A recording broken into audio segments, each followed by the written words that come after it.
Le 8 juillet 2010, en cette date, la NBA va connaître un événement qui changera à jamais son histoire. LeBron James annonce en direct qu'il va quitter Cleveland pour Miami. In this fall, man, it's very tough.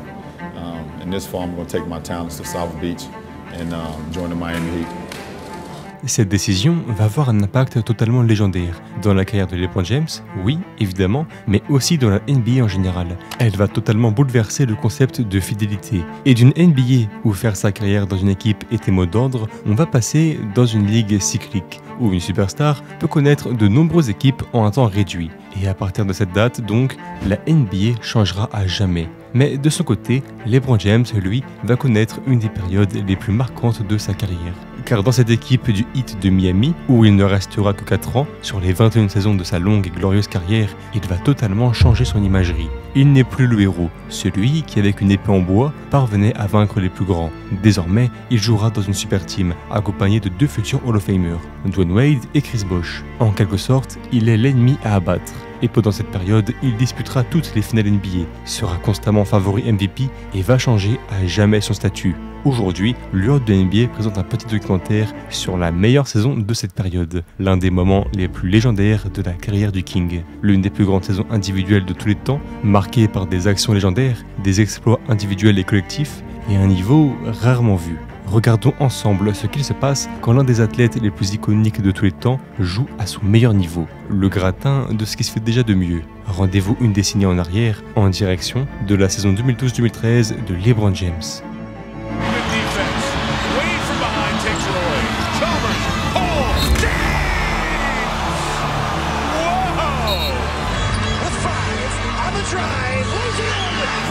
James for the tie.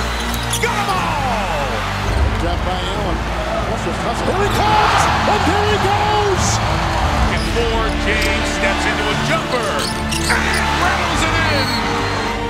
On the attack, James. What a pass for Wade. In transition, Wade finds James. Wade looking for the return to LeBron. Off the window. James to Wade. Alley-oop.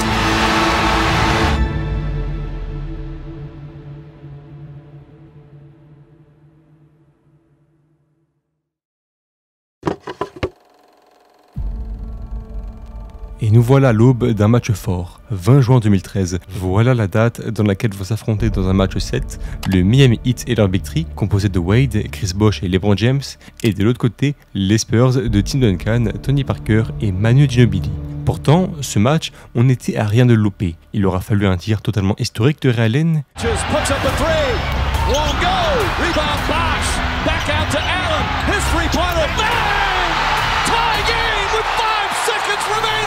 Une finale grandiose de LeBron et même un Mario Chalmers au diapason. Ainsi, en cette date, c'est un grand match qui va avoir lieu. L'enjeu est de taille. Soit le Miami Heat perd et ses 2 échecs en 3 ans pour une équipe pourtant décrite comme inarrêtable, soit ce sont les Spurs qui perdent, mettant fin définitivement à leur domination. Aucune des 2 équipes n'a le droit à l'erreur et l'ambiance est irrespirable, la tension indescriptible. Et ainsi va se dérouler le dénouement d'une des plus grandes finales de tous les temps. Mais avant ça, on va poser un petit peu de contexte, si vous le voulez bien. Parlons un peu du visage de cette finale, Monsieur LeBron James. Qui est-il? Comment en est-il arrivé là? Bon, son histoire, on la verra un autre jour. Mais pour la faire courte, LeBron Raymond James est en quelque sorte un génie. Lui, qui est né d'une famille assez modeste, dans l'Ohio, éduqué presque exclusivement par sa mère, il s'est vite révélé comme un surdoué. Avec son physique robuste, ses capacités athlétiques et son talent inné, à Saint-Vincent-Saint-Marie, il est exceptionnel. Quand il n'avait que 14 ans, en freshman, il jouait déjà des compétitions et tournait à 21 points de moyenne. Sophomore, il en est à 25 points, 7 rebonds et 5 passes de moyenne, et il remporte ultra facilement le championnat d'État. En 2002, en tant que junior, c'est 29 points, 8 rebonds de moyenne, et même s'il perd le championnat d'État, sa cote explose. Il est réputé dans tout le pays. À seulement 17 ans, il est une superstar. Et il fera même la couverture de Sports Illustrated avec inscrit The Chosen One, l'élu.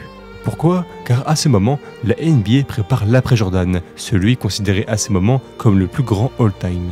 Et LeBron est déjà vu comme le futur crack qui va devenir à son tour le visage de la NBA. Et cette dernière saison, le lycée va le confirmer. 31 points et 9 rebonds de moyenne, des milliers de spectateurs qui vont voir ces matchs, alors qu'on parle quand même d'un lycéen. Des matchs en antenne nationale, bref, un choc médiatique. Il remporte le championnat d'État et surtout, il prend une grande décision. Comme beaucoup de génies avant lui, comme Kobe Bryant, Kevin Garnett ou Tracy McGrady, il s'inscrit à la draft de la NBA sans avoir mis le pied en université. La différence, cependant, c'est que les trois dont je vous ai parlé se sont inscrits malgré énormément de doutes sur eux. Et évidemment, n'étaient pas premier choix. Kobe 13e, Garnett 5e et McGrady 9e. Là où pour LeBron, il est obligé de s'inscrire. Il est un phénomène sans précédent. Et c'est surtout l'inverse qui serait fou. Et c'est ainsi donc que va commencer l'histoire de LeBron James en NBA.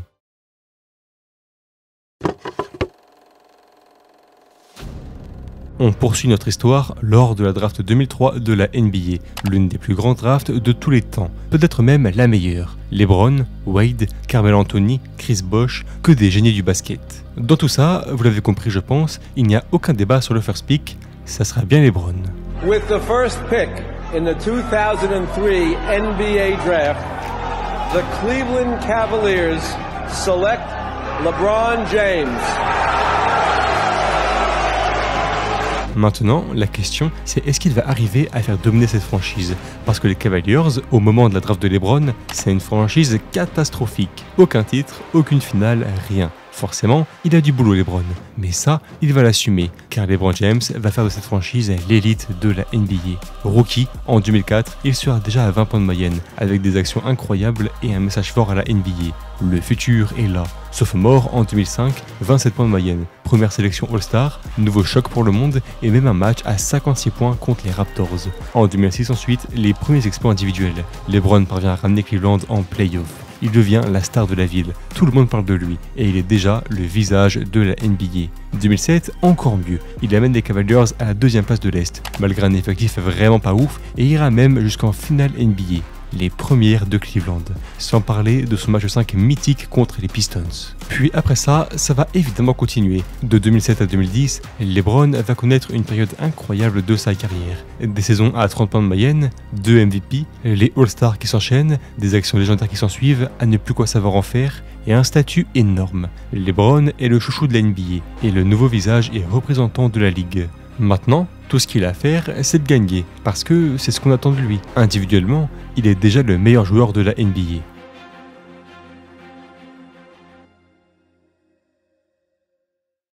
Bon voilà, ça c'est le rêve, maintenant on va retourner à la réalité. Si dans cette vidéo qui ne parle pas de LeBron à Cleveland, j'en parle brièvement, c'est pas pour rien, car il est pour moi également intéressant de savoir pourquoi LeBron a quitté cette ville. Lui, qui en 7 ans est devenu une légende en NBA, dans cette franchise, dans sa région natale, tout était parfait pour une histoire incroyable. Mais malgré son talent individuel indéniable et ses exploits, il y a quelque chose qui va pousser LeBron James à quitter cette franchise, et ça sera son front office. Car pendant ces années, LeBron ne reçoit aucune aide, il ne jouera avec aucune star, rien, condamné à devoir faire un exploit pour espérer des runs de playoff. Et forcément, il en a marre de perdre. En 2006, il perdait le second tour contre Détroit. En 2007, il a obtenu tout ce qu'il pouvait avec une finale NBA, puis est arrivé à bout de force. En 2008, il perd encore contre la super team de Boston. Et en 2009, c'est le Magic qui aura raison de lui.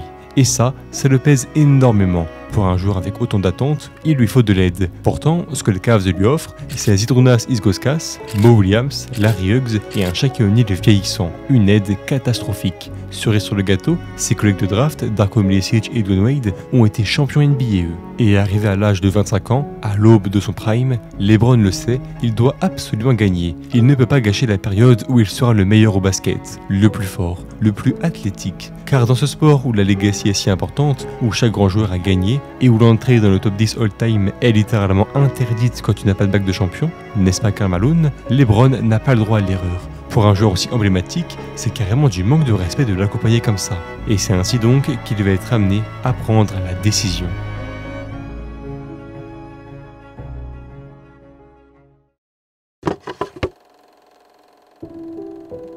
À l'été 2010, LeBron est agent libre. Et ça veut dire qu'il peut signer absolument où il veut. Malgré tout, il y a des favoris, les Cavaliers, les Bulls et le Heat. Et c'est alors le 8 juillet que LeBron James fait sa grande annonce. In this fall, man, this is very tough. In this fall, I'm going to take my talents to South Beach and join the Miami Heat. Alors la question maintenant, c'est pourquoi Miami? La réponse est toute simple, en rejoignant le Heat, il accompagne Chris Bosh, parti des Raptors, et les deux rejoignent Dwayne Wade. Ainsi, Miami va former un Big Three incroyable, avec 3 des tout meilleurs joueurs de la ligue. En plus, il y a le côté sentimental, car LeBron est très proche de Wade et Bosh, ses amis de draft qui se sont vus grandir ensemble. Donc, il y a l'aspect collectif, mais également humain, tout pour que Pat Riley forme ce Big Three. Cependant, LeBron, lui, il se fait extrêmement critiquer, surtout à Cleveland. On brûle son maillot, l'insulte de traître, de lâcheur, et il devient ainsi un véritable antagoniste en NBA. Alors ce qu'il a à faire, évidemment, c'est montrer qu'il est toujours le meilleur joueur du monde. Pourtant, les débuts ne sont pas faciles, loin de là. 9 victoires et 8 défaites, dont une contre Boston, assez rival de LeBron, et une séquence où LeBron pousse le jeune Spoelstra. Forcément, on a peur du fiasco. Mais après ça, ils vont commencer leur domination. 12 victoires de suite en décembre, dont le grand retour de LeBron contre son ancienne équipe. Miami s'imprègne de son nouvel effectif et trouve son rythme. Collectivement, tout devient beau donc, et LeBron, lui, il est phénoménal. 27 points, 7 rebonds et 7 passes de moyenne, un match à 51 points contre le Magic, un à 44 contre les Blazers, un autre à 41 contre les Pacers et encore un à 43 contre les Hawks. À côté de ça, ce poster de fou, 7 passes dans le dos, des dunks toujours aussi spectaculaires et même des passes dignes de Magic. En plus, sa relation avec Wade sur le terrain est folle. Les deux joueurs excellent ensemble et leur duo est peut-être le meilleur de toute la NBA. Miami finit la saison deuxième de l'Est et en playoff, on sent que c'est plus Cleveland. Fini de gagner seul. Là, LeBron est accompagné et s'assure à 4-1 contre les Sixers, 4-1 contre les Celtics et 4-1 contre les Bulls. Miami rejoint les finales ultra facilement et forcément, on imagine déjà LeBron faire taire les critiques.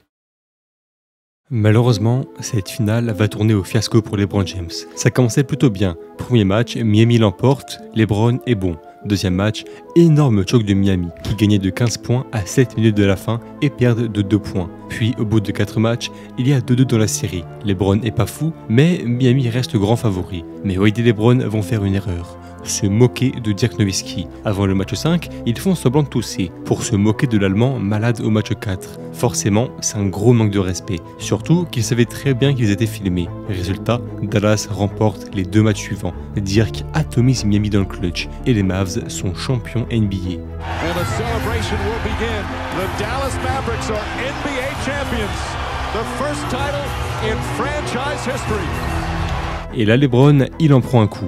Non seulement il a été très moyen, sans dire catastrophique cette finale, avec même un match à 8 points, mais en plus, lui qui a été insolent et arrogant, il ne gagne toujours pas le titre, et sa réputation en prend un coup. Lui qui avait une super team, il a échoué contre les Mavs, moins médiatique, mais beaucoup plus collectif, avec Jason Terry et Sean Marion élite à côté de Dirk. Et donc, à ce moment, ce qu'on se dit, c'est que peut-être que LeBron James, en fait, c'est un perdant.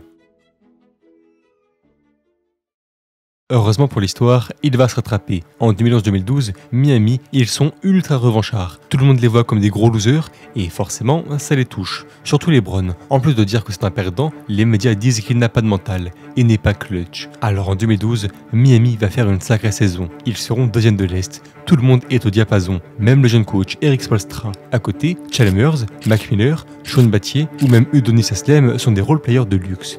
Et il y aura même un Français, Monsieur Ronny Turiaf. LeBron, lui, fait une de ses plus grosses saisons individuelles, 27 points, 7 rebonds et 6 passes, mais surtout des pourcentages et une efficacité qui explose. Et cette saison, il sera le leader du Heat en points, rebonds, passes et interceptions. Forcément, il sera élu MVP, son 3e. Il rentre dans une case ultra fermée de joueurs. Mais les doutes sur lui continuent. Alors, dans une run qui sera si importante pour sa carrière, LeBron va prouver qu'il est bien plus que son croit. Au premier tour, contre les Knicks, 27 points de moyenne et un gros gentleman sweep. Au second tour, contre les Pacers, 30 points et 10 rebonds de moyenne, avec un match 4 en 40 points et 18 rebonds. En finale de conférence, 33 points, 11 rebonds contre les Celtics et un Game 6 avec 45 points et 15 rebonds, quand le Heat est mené 3-2, un des plus gros matchs de sa carrière. Et en finale, dernière étape avant le sommet, ça sera les gamins de OKC, Durant, Westbrook, Ibaka et Harden. Mais LeBron ne se permettra pas un deuxième choke. 28 points, 10 rebonds et 6 passes de moyenne, mais surtout, après 5 matchs, le Heat est champion NBA.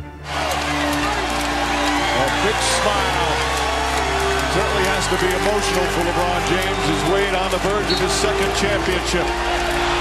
The Miami Heat are once again NBA champions. LeBron James captures that elusive title he so desperately coveted. fini la mauvaise réputation. LeBron est enfin un champion NBA et il a prouvé qu'il a bien eu raison de quitter Cleveland. Il est désormais sur le toit de la NBA.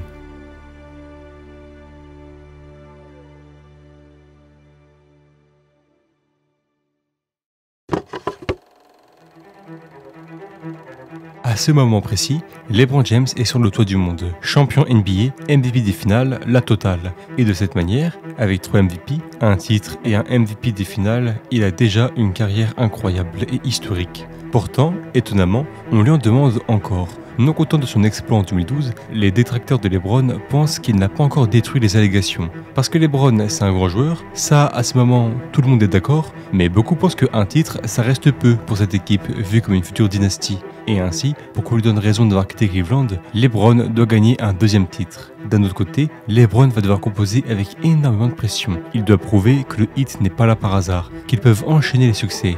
Et enfin, l'ultime pression, c'est celle du 4e MVP.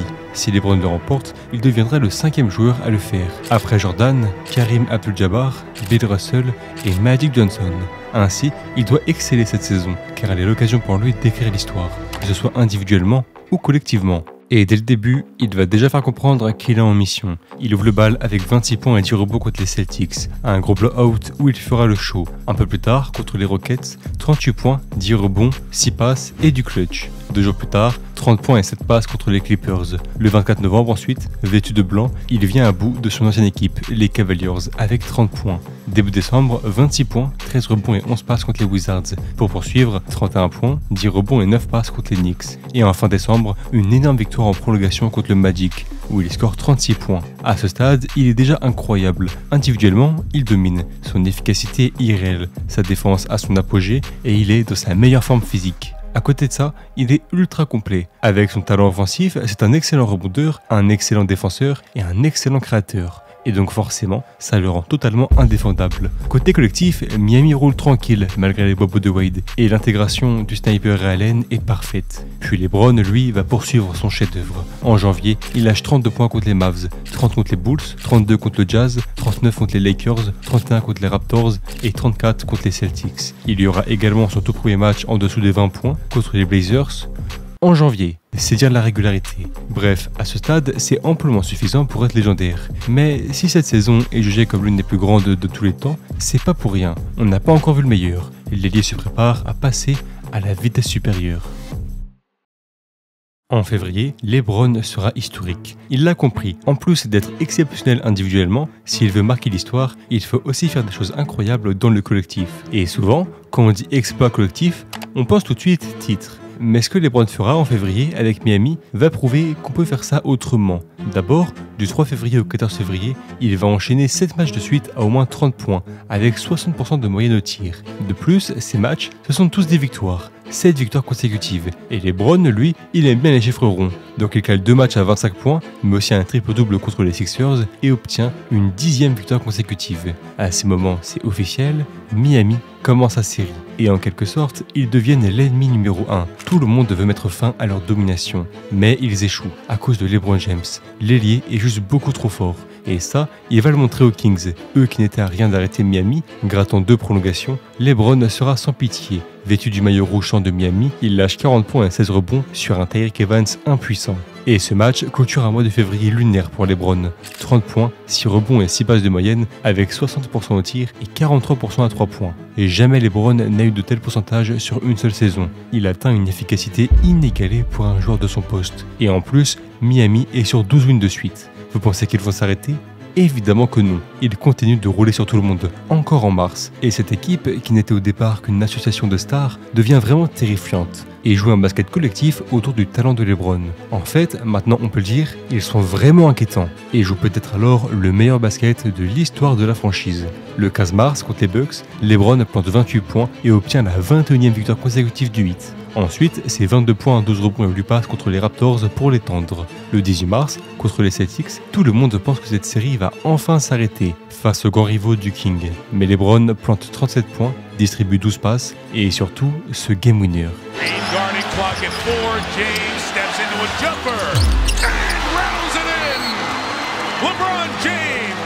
2 jours plus tard, c'est 25 points, 12 rebonds et 10 passes contre les Cavaliers et un comeback. car eux qui étaient menés de 27 points ont réussi l'exploit.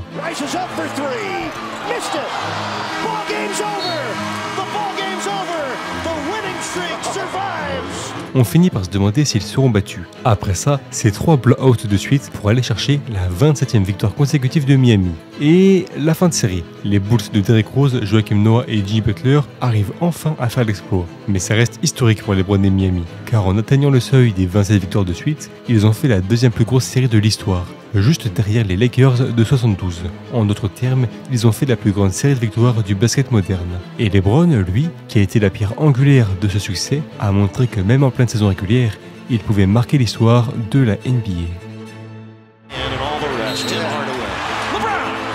In it, launch to LeBron, up and in, they've done it again. James on the drive, got a piece of it, the deflection, James to the basket, a break. Here comes, on the drive, lays it in, and he leads by one. James steps into a jumper. LeBron, pull up three, it's good, for LeBron, oh my. The race to history is now at 27. Bon, maintenant, cette saison, il faut la finir. Il reste 11 matchs au total, et sur ces 11 matchs, LeBron sera beaucoup plus discret. De toute manière, l'histoire est déjà écrite, et il sait qu'il a largement fait le nécessaire. Il manquera quelques matchs, pour une douleur aux ischio-jambiers, et sur les quelques matchs qu'il jouera, il sera bon, mais pas non plus incroyable, à part un match à 36 points et 6 passes contre les Hornets. Donc, c'est officiellement la fin de cette saison, et c'est donc l'heure de conclure cette régulière. Alors, on va commencer par la statistique, 27 points, 8 rebonds et 7 passes de moyenne, mais surtout avec des pourcentages irréels. On parle d'un ailier qui prend des tirs assez compliqués et finit la saison avec 56% au shoot, tel un pivot, et 40% à 3 points, tel un arrière. À côté de ça, il a un excellent rating défensif de 100, avec ses presque 2 interceptions par match, et Miami est une top 10 défense. Puis, sans parler de stats, il est ultra polyvalent défensivement, capable de switch sur n'importe qui, meneur comme pivot, et ainsi, il est parmi les favoris au Depoy. Une autre chose dont je n'ai pas encore parlé, c'est les actions, et surtout une. Comme d'habitude, il y a des dunks incroyables, des passes, des game winners, mais il y a surtout ce poster d'anthologie sur Jason Terry.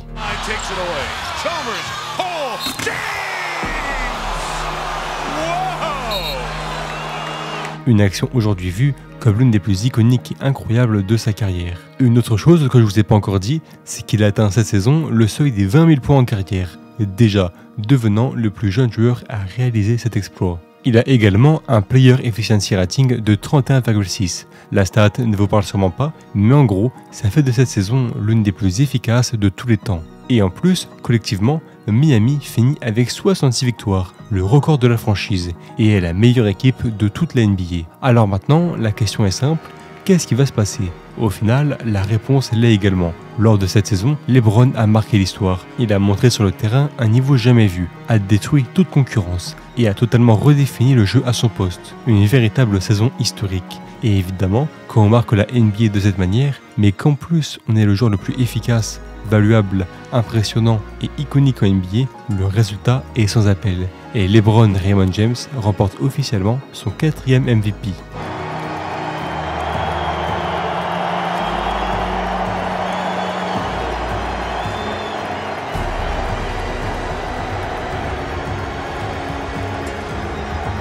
L'histoire est officiellement écrite. 4 MVP.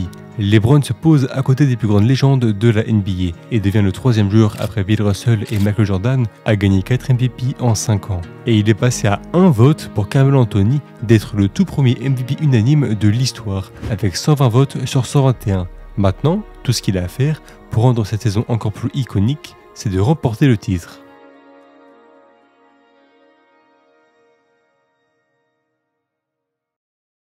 Et nous voilà pour les playoffs 2013, des playoffs qui auront le mérite d'être iconiques. Entre les débuts en playoffs de Steph Curry, un match légendaire de Nate Robinson côté Nets, l'ascension des Pacers et le jeune Paul George, il y en aura pour tout le monde. Et à côté de ça, nous, ce qui nous intéresse, c'est le parcours du hit. Il y a beaucoup d'attentes pour une équipe tout simplement all-time. Au-delà de gagner, on veut de la domination.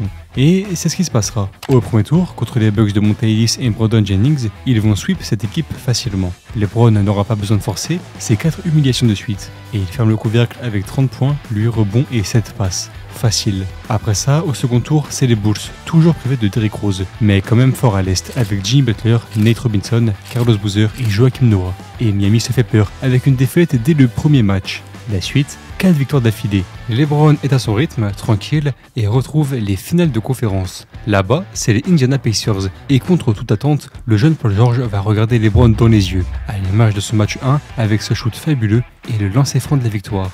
Enfin ça, c'est sans ce buzzer beater légendaire de LeBron.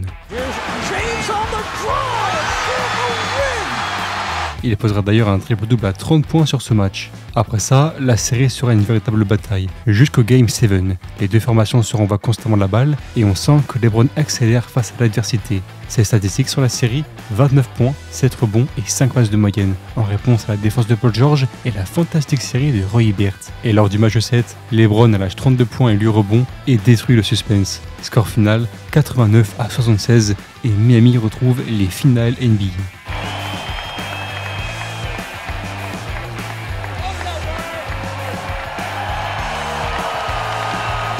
Congratulations, you're going to the finals for the third straight and a chance to repeat. Nice to win, LeBron. Eastern Conference champions for the third straight year, the Miami Heat.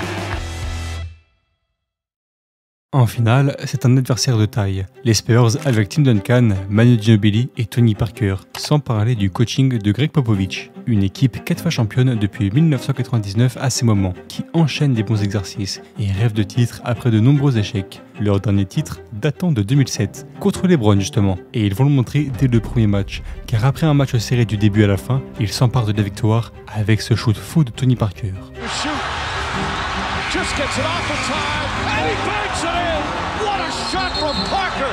La réponse de Miami ne se fera pas attendre, avec une victoire très collective dans le match 2, 103-84. Les Spurs ripostent avec encore mieux, une victoire 113-73 dans le match 3. C'est le moment que choisit LeBron pour sortir le grand jeu, car dans le match 4, il sort 33 points, 11 rebonds et 4 passes dans une toujours large victoire. Puis après ça, match 5, et à nouveau, une victoire de San Antonio. Et là, c'est terrible, parce que le Heat est mené 3-2, et qu'un 3-2, en NBA, c'est très dur à remonter, surtout en finale. C'est un stade où la moindre erreur peut coûter le titre. Donc, match 6, l'un des matchs les plus importants de la carrière de LeBron. S'il le loupe, c'est une véritable humiliation. Et s'il réussit à gagner le titre après ça, ça renforcera son statut de joueur légendaire. Pourtant, dans le match 6, tout porte à croire que les voyants sont au rouge pour les Floridiens. Ils ne se font pas détruire, mais on les sent en dessous des Spurs. Surtout quand d'un côté, il y a Tim Duncan qui lâche 25 points avant la mi-temps.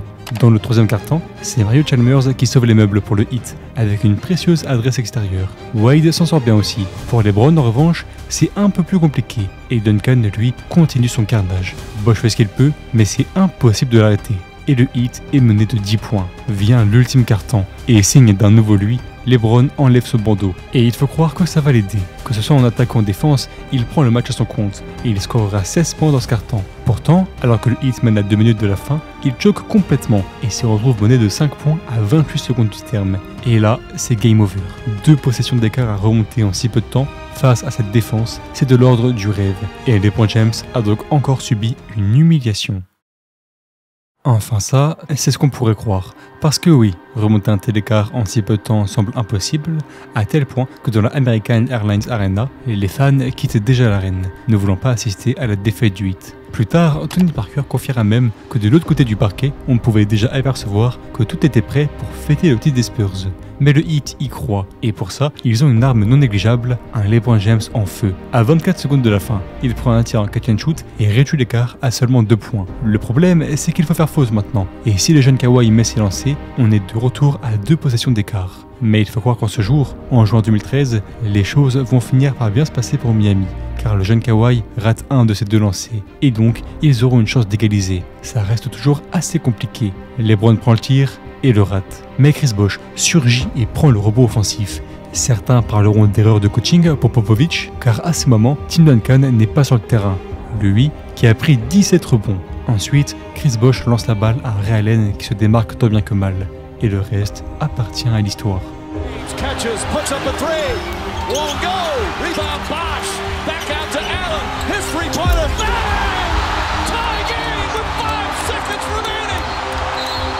Ray Allen met le tir, n'ayons pas peur des mots, un des plus grands shoots de tous les temps, peut-être même le meilleur, tant la pression est stratosphérique. Et derrière, en prolongation, Miami arrive à conclure et s'empare de la victoire. Une victoire si importante pour LeBron qui finit avec 32 points, 10 rebonds et 11 passes. Mais les festivités, ça sera plus tard. Et quand on voit le visage des Eagles, on comprend qu'ils sont déjà bien concentrés sur le match 7. Et là-bas, l'histoire s'écrit. Car après un match serré du début à la fin, où James scorera 37 points et capturera 10 rebonds, il plante à son tour le tir qui tue la série. James pulls up, puts it in, 4-point lead. 35 for LeBron James. Un game winner exceptionnel. Et c'est donc officiel, cette phénoménale saison devient encore plus magnifique. LeBron James remporte sa deuxième bague. It's back-to-back titles for the Heat. The 2013 NBA championship resides once again in Miami. Cette bague est magnifique, car elle met définitivement fin au doute sur LeBron. Ce n'est pas un perdant, ce n'est pas un choker, c'est un des plus grands joueurs de tous les temps. Il est passé à rien d'être à 3 défaites en 4 finales. Et à la place, il gagne dans l'une des plus grandes finales de tous les temps. Dans un scénario aussi imprévisible qu'exceptionnel. Maintenant, c'est plus que jamais vrai. Il faut mettre du respect sur le nom de LeBron James.